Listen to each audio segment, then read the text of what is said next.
It was a casual weekend of playing games and scrolling aimlessly through Facebook when I got the notification. I had joined Tinder a year ago on my friend's insistence because he thought I needed to meet new people, possibly find someone to date, but this had been very unfruitful because all of my matches would either ghost me or open with repulsive Googled one-liners, both huge no's in my book. I didn't even know why I had the app installed anymore. The brief list of matches just sat there, mocking my tragic love life. I decided to send Jess a text to see how it went. I got a reply instantly. I could tell that she was smart and funny by the way she talked to me, and our conversations quickly progressed to the exchange of phone numbers and discussion of a potential date. Our first few dates were great. We would eat at her favorite cafe and spend the night talking. Getting to know each other was a pleasure, and I could feel myself falling for her with each passing day. At the end of the date, I would offer to walk her home, but she refused, making an excuse every time. She insisted on walking me home instead and would be hesitant when I'd invite her upstairs. I figured it was still early in our relationship and I did not want to push her into doing anything. On our fifth date, she agreed to come home with me. We had a great time at the cafe, and instead of walking around outside, we took a cab straight to my apartment. I invited her upstairs and offered her a cup of tea. While we sat on the couch sipping on the tea, she looked at me silently and placed her hand on my hand. Maybe she wants me to kiss her, I thought to myself as I leaned into it. As we kissed, I felt her nails slowly brushing against the nape of my neck. I suddenly felt her mouth moving to the side of my neck. Okay, well, this is definitely going there, I thought to myself. And then it happened, a bite on one side of my neck. I immediately thought it was weird, but we were in the heat of the moment and I ignored it. But it certainly hurt. I wiped my hand on it and I saw a drop of blood.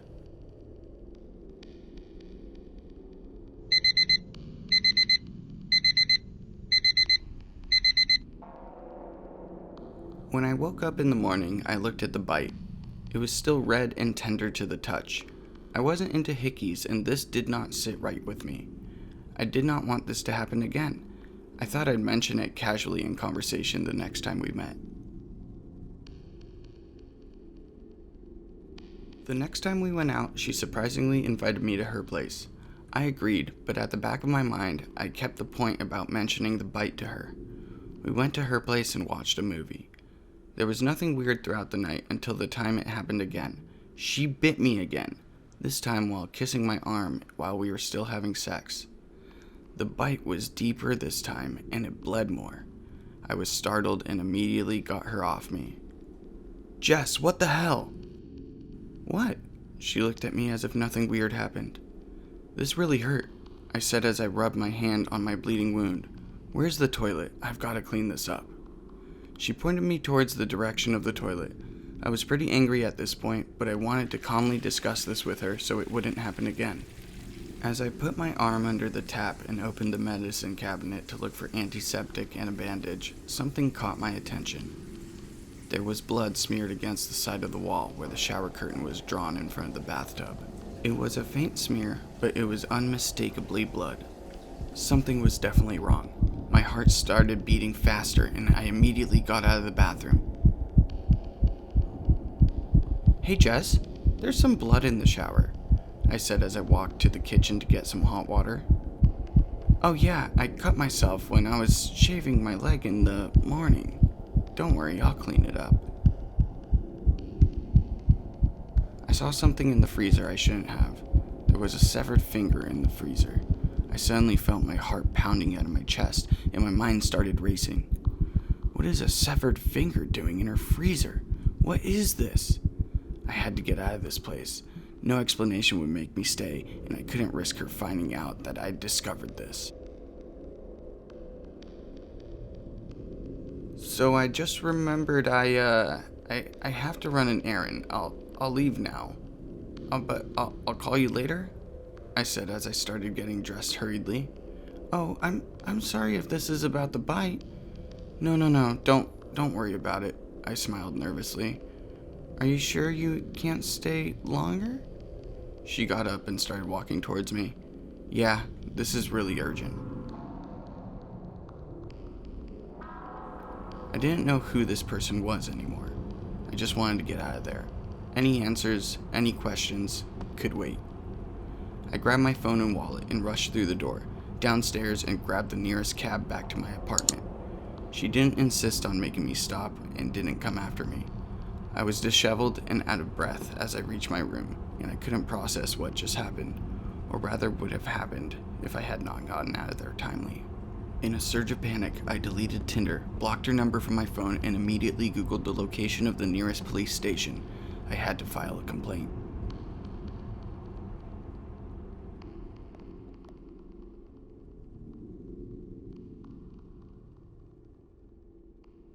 The officer on duty was kind enough to offer me a glass of water as I rambled on about what I seen and suspected.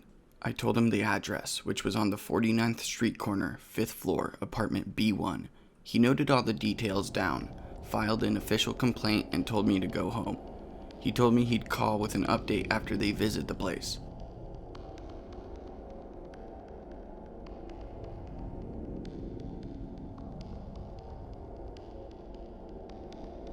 The next morning, I received a call from the officer.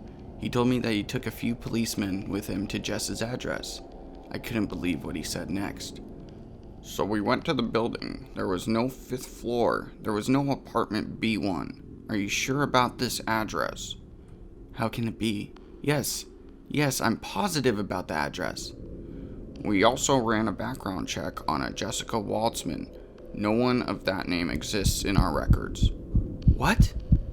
I thanked the officer and hung up. I decided to go there on my own.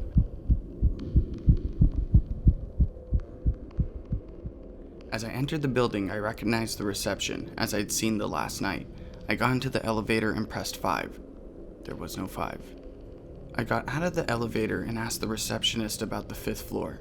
She said the building has only ever had 4 floors. I wasn't crazy, I thought, and rushed towards the stairs.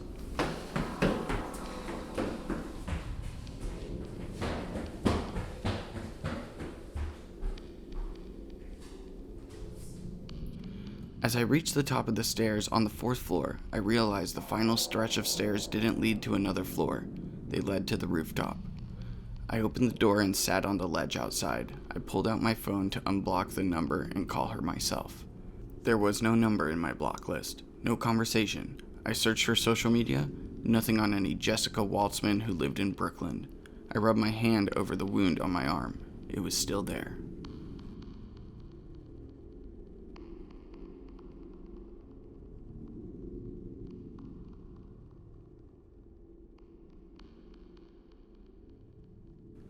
It's been 2 years. I've sworn off all dating platforms. I'm about to get married to a beautiful woman, and we're expecting our first child together. I still haven't found anything related to Jessica.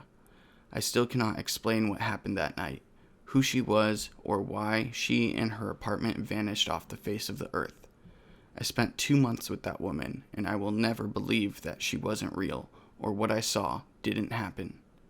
I still have a faint mark on my arm from the wound she gave me, and that is proof enough for me to think that I'm not crazy. Maybe she was a ghost, a witch, a demon? I don't know, and I don't want to find out. I don't know what would have happened that night. I'm just glad to be alive. Hey everyone, Doorstop here. I re-recorded this part of the video after seeing all of the positive feedback from my last video. This is a new YouTube project for me, and I'm super excited to get this channel going. I'm planning on uploading multiple videos per week. Next video will be released on Friday and contain 2 true stories.